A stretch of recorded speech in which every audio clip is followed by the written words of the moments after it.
नमस्कार सभी को। बहुत बहुत स्वागत है आप सभी का।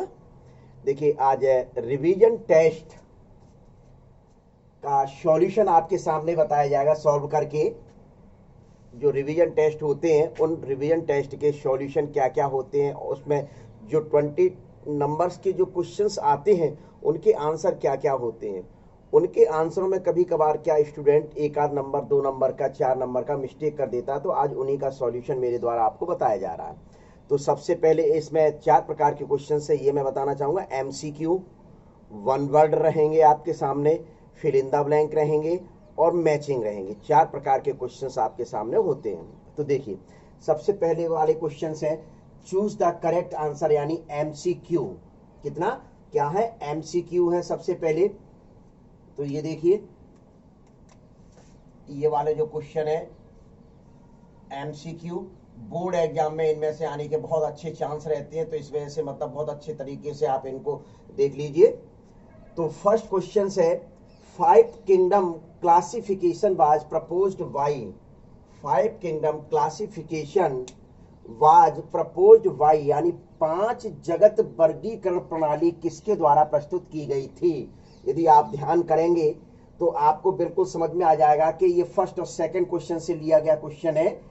First 5 kingdom classification was proposed by, यानी 5 जगत वर्गीकरण प्रणाली मुख्य रूप से व्हिटकर नामक साइंटिस्ट द्वारा प्रस्तुत की गई थी। व्हिटकर नामक साइंटिस्ट द्वारा प्रस्तुत की गई थी। तो फर्स्ट का बी है। Second number, producing agar agar is, यानी एगर एगर मुख्य रूप से किसके द्वारा निर्मित किया जाता है। एगर एगर ये क्या होता है? संवर्धन माध्यम होता है, यानी कि कल्चर मीडियम में इसका उपयोग किया जाता है एगर एगर प्लेट का। तो ये किनके द्वारा बनाई जाती है? ये मुख्य रूप से एल्गी के द्वारा बनाई जाती है। तो इसमें देखिए ऑप्शंस में एल्गी दिया होगा, तो यानी सी नंबर पर मुख्य रूप से आपके सामने दिया हुआ एल्गी, तो इसका आंसर एल्गी होगा। न्यूक्लियस इज डिस्कवर्ड बाय, यानी केंद्रक की खोज किसने की थी? केंद्रक की खोज किसने की थी? तो आपको ध्यान होगा, केंद्रक की खोज रॉबर्ट ब्राउन नामक साइंटिस्ट द्वारा की गई थी। किसके द्वारा की गई थी? रॉबर्ट ब्राउन द्वारा केंद्रक की खोज की गई थी। तो देखिए इसमें आंसर होगा कहीं, तो ये वाला आंसर डी नंबर का आंसर पर दिया हुआ रॉबर्ट ब्राउन। फोर्थ नंबर का क्वेश्चन देखिए, in a protein amino acid are linked by, मतलब प्रोटीन जो चेन होती है उस प्रोटीन चेन में अमीनो एसिड किस बॉन्ड के द्वारा लिंक रहते हैं? किस बॉन्ड के द्वारा मुख्य रूप से लिंक रहते हैं? तो देखिए, पढ़िए एक एक बॉन्ड। आपके पेप्टाइड बॉन्ड है, मैं बता देता हूं। तो फर्स्ट नंबर पे ही दिया हुआ है पेप्टाइड बॉन्ड। क्या दिया हुआ है? Peptide bond. तो यही आंसर होगा। M bond, glycosidic bond, ester bond कुछ भी मुख्य रूप से इसमें से नहीं है। फिर है 5वें नंबर पर, tylosis are found in. Tylosis मुख्य रूप से क्या होती है? वैलून्स लाइक स्ट्रक्चर होती हैं। वैलून्स लाइक स्ट्रक्चर होती है जो जाइलम के अंदर बनती है। वह है कौन से जाइलम? सेकेंडरी जाइलम के अंदर मुख्य रूप से बनती है। तो उनको क्या कहा जाता है? टाइलोसिस कहा जाता है। तो वही स्ट्रक्चर मुख्य रूप से इसमें देखिए बताई गई, सेकेंडरी जाइलम। पहले ही दिया हुआ पहले नंबर पे आंसर, तो इसके आंसर को क्या लगा देंगे? Secondary xylem. ठीक है, तो ये तो MCQ है जो आपको मुख्य रूप से बताने हैं। फिर आता है fill in the blank. Fill in the blank में देखिए, silk worm contain protein. Silk worm मुख्य रूप से किसकी बनी हुई होती है? तो फाइब्रियन प्रोटीन होती है, उसकी बनी हुई होती है। फाइब्रियन प्रोटीन के मुख्य रूप से सिल्क वॉर्म बनी होती है। कुछ स्टूडेंट इसको सेरिसिन भी करते हैं, कुछ स्टूडेंट इसको सेरिसिन भी करते हैं। सेरिसिन, यदि फाइब्रियन मुख्य रूप से प्रोटीन आपको दिया हुआ है तो फाइब्रियन ही लगाना है, क्योंकि फाइब्रियन ही प्रोटीन सही है। सेरिसिन प्रोटीन क्यों? क्योंकि आपको मैं बता देता हूं, जैसे सिल्क वॉर्म नहीं है, यहां सिल्क फाइबर है। सिल्क वॉर्म नहीं है, सिल्क फाइबर है। पहले तो मैं ये बता दूं, क्लियर कर दूं, सिल्क वॉर्म के द्वारा सिल्क फाइबर बनाया जाता है, वह चीज है। इंडिकेशन बिल्कुल क्लियर किया। तो ये सिल्क फाइबर में मुख्य रूप से ये वाली जो प्रोटीन है, इस प्रोटीन को के ऊपर चारों ओर, इस प्रोटीन के ऊपर चारों ओर एक कवरिंग लेयर पाई जाती है। इस कवरिंग लेयर को मुख्य रूप से सेरिसिन कहा जाता है। क्या कहा जाता है, सेरिसिन कहा जाता है। लेकिन सिल्क फाइबर जो बना होता है, सिल्क फाइबर मुख्य रूप से ये जो है वह फाइब्रियन प्रोटीन का बना होता है। किसका, फाइब्रियन प्रोटीन का बना हुआ रहता है। तो देखिए ये आपका क्या है, फाइब्रियन प्रोटीन है और उसके चारों ओर, उसको चारों ओर से घेरे रहती है जो वह कौन सी, सेरिसिन प्रोटीन होती है। तो आपको आंसर यदि एमसीक्यू में मिलता है तो वहां मुख्य रूप से फाइब्रियन ही लगाना है। और चूंकि मैंने माइंड मेकअप कर रखा हुआ तो आपको फाइब्रियन ही प्रोटीन का आंसर बताया जा रहा है मेरे द्वारा, ठीक है।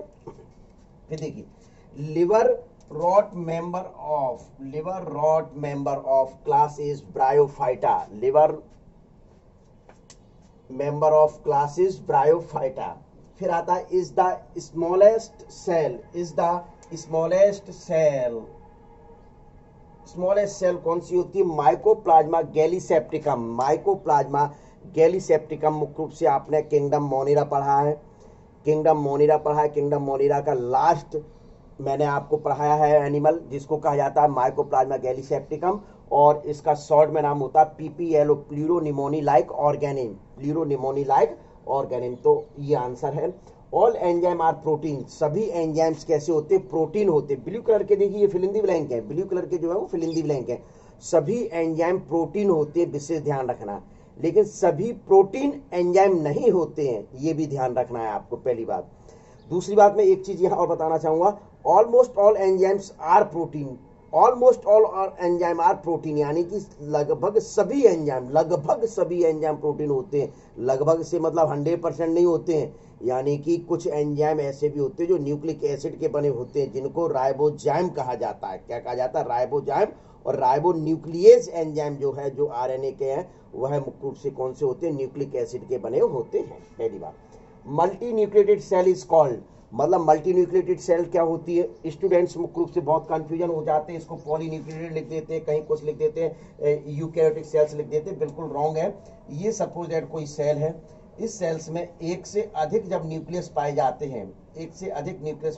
हैं, तो उस स्थिति को क्या कहते हैं, मल्टी न्यूक्लिएटेड सेल्स कहा जाता है। उस स्थिति को क्या कहते हैं, मल्टी न्यूक्लिएटेड सेल्स कहा जाता है। और मल्टी न्यूक्लिएटेड जो सेल्स होती है उस स्थिति को, उन सेल्स को क्या कहते हैं, क्वेश्चन ये है, तो सिंसाइटियम सेल्स कहा जाता है, या सिनोसाइट सेल भी कह सकते हैं। इन दोनों में से ही आंसर सिर्फ आपको लिखना है, सिंसाइटियम या सिनोसाइट सेल ही आपका सही माना जाएगा। फिर है स्लाइम मोल्ड यूनिसेलुलर होते हैं। ये प्रोटिस्ट हैं, ये प्रोटिस्ट किंगडम के अंतर्गत आते हैं। तो यूनिसेलुलर होते, एक कोष की होती है सिर्फ, ये एक तो आंसर हो सकता है। दूसरा आंसर यदि आपको देना है तो उसमें क्या बताना पड़ेगा, कुछ स्टूडेंट्स मतलब कभी कभार क्या करता है कि सेप्रोफिटिक आंसर दे जाता है या फ्री लिविंग आंसर दे जाता है, तो एक आंसर नहीं चलेगा। यदि आपको ये आंसर देना है तो सभी मुख्य रूप से बताना है कि फ्री लिविंग और सेप्रोफिटिक और पैरासाइट्स, ये तीनों प्रवृत्ति के होते हैं। फ्री लिविंग भी होते हैं, सेप्रोफिटिक भी होते हैं और पैरासाइट्स नेचर के भी होते हैं। तो या करके तीनों वर्ड लिखने पड़ेंगे, तब मुख्य रूप से ये सही होगा। ठीक है, तो ये देखिए, इसका मैं या का ऑब्लिक बना देता हूं। ठीक, तो ये आपके क्या होते हैं, फिल इन द ब्लैंक होते हैं। फिर आता है मैच द कॉलम को मैच करना है, तो देखिए कॉलम ए कॉलम बी, मैं इधर नंबर डाल दूंगा इसके। एस्कोमाइसिटिस पेनिसिलिन होते हैं, एस्कोमाइसिटिस क्या होते हैं, पेनिसिलिन।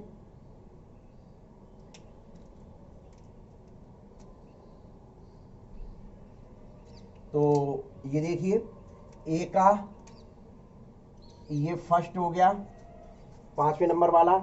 स्लेजिनेला जिम्नोस्पर्म होते हैं, ये सीडलेस मतलब सीड के चारों ओर कवरिंग लेयर नहीं पाई जाती, फ्लावर नहीं होते, ये भी ध्यान रखना है आपको।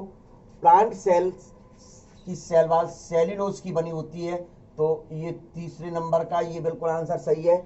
स्टार्च जो है, स्टार्च क्या होता है, कार्बोहाइड्रेट होता है, किस नेचर का होता है, पॉलीसैकेराइड नेचर का। कौन से नेचर का होता है, पॉलीसैकेराइड नेचर का होता है। S phase DNA replication S phase अवस्था में होता है। इंटरफेज अवस्था की मुख्य रूप से 3 फेज होती है, G1 S और G2 फेज होती है। उसमें से मुख्य रूप से बीच वाली जो 2nd नंबर की फेज है उसको क्या कहा जाता है, एस फेज, और एस फेज में मुख्य रूप से डीएनए का रेप्लिकेशन होता है। तो एक चीज मुख्य रूप से ये। फिर बताना है वन वर्ड, तो वन वर्ड में मुख्य रूप से आंसर क्या होते हैं? First of all Julian Huxley use the term, तो बायोसिस्टेमेटिक टर्म यूज मुख्य रूप से इनके द्वारा किया गया था। तो लिखिए आंसर, बायोसिस्टेमेटिक वर्ड मुख्य रूप से इनके द्वारा यूज किया गया था। Stored food of human, human में मुख्य रूप से स्टोर्ड फूड क्या होता है? ग्लाइकोजन। स्टार्च किसमें होता है? एनिमल्स में होता है, तो मुख्य रूप से यहाँ स्टोर्ड फूड ऑफ ह्यूमन के क्या होता है? ग्लाइकोजन। मुख्य रूप से ग्लाइकोजन को एनिमल स्टार्च के नाम से भी जाना जाता है, तो विशेष ध्यान रख लीजिए। इसको मैं ब्रैकेट में एनिमल स्टार्च भी यदि कहीं मिलता है तो आपको वह लिखना है। In which stage of cell cycle cell division, cell cycle की किस फेज में मुख्य रूप से सेल डिवीजन की फेज होती है? तो इसको सीधे सीधे मुख्य रूप से कहीं नहीं, एम फेज, एम फेज या माइटोटिक फेज कहा जाता है इसको, mitotic phase, mitotic phase, mitotic phase. Which lipid cause the heart disease, which lipid cause the heart disease, heart की बीमारियां जो होती हैं वो कौन सी के द्वारा होती है? तो सीधे सीधे cholesterol,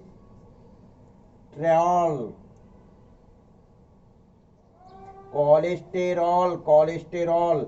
protein of all living being are composed of how many amino acids, protein जो होती है वह सभी जंतुओं में कितने अमीनो एसिड्स की बनी होती है, कितने अमीनो एसिड्स मुख्य रूप से होते हैं? तो ये बताया जाए तो आपको मुख्य रूप से सीधे सीधे मैं बता देता हूँ, 3 प्रकार के अमीनो एसिड्स होते हैं। Essential amino acids, essential amino acids में मुख्य रूप से आपके कौन से होते हैं? 8 होते हैं।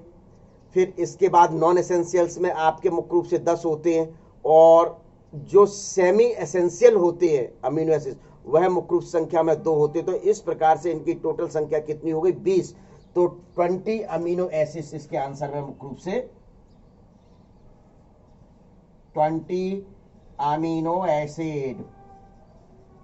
ठीक है, तो ये मुख्य रूप से इसके आंसर। तो ये सॉल्व हो गया, ये इस तरीके से आपको लिखना है। फिर क्वेश्चन सॉल्व करने का तरीका होता है कि क्वेश्चन सॉल्व आप करें तो विशेष तौर पर ये ध्यान रखें कि सबसे पहले आपको ऑब्जेक्टिव सॉल्व करना है, फिर उसके बाद जो क्वेश्चन नंबर अच्छे ढंग से आ रहे हैं उन क्वेश्चंस को पुटअप करेंगे राइटिंग में। विशेष तौर पर ध्यान दें, 5 नंबर का यदि डिफरेंस आता है तो 5 पॉइंट्स लिखने आपको, पहली बात ये ध्यान रखना। और क्वेश्चन नंबर डालेंगे, और क्वेश्चन नंबर डालने के बाद क्वेश्चन में क्या है उसकी हेडिंग डालेंगे, उसकी हेडिंग डालेंगे, ये इस तरीके से लिखेंगे। फिर दूसरा मुख्य रूप से उसको क्या करेंगे कि यदि कहीं और का क्वेश्चन है अथवा का क्वेश्चन है तो और क्वेश्चन नंबर डाल के और लिखेंगे और फिर उसकी हेडिंग लिखेंगे। इस प्रकार से आपको क्वेश्चन सॉल्व करने हैं। तो ये आप देख लीजिए।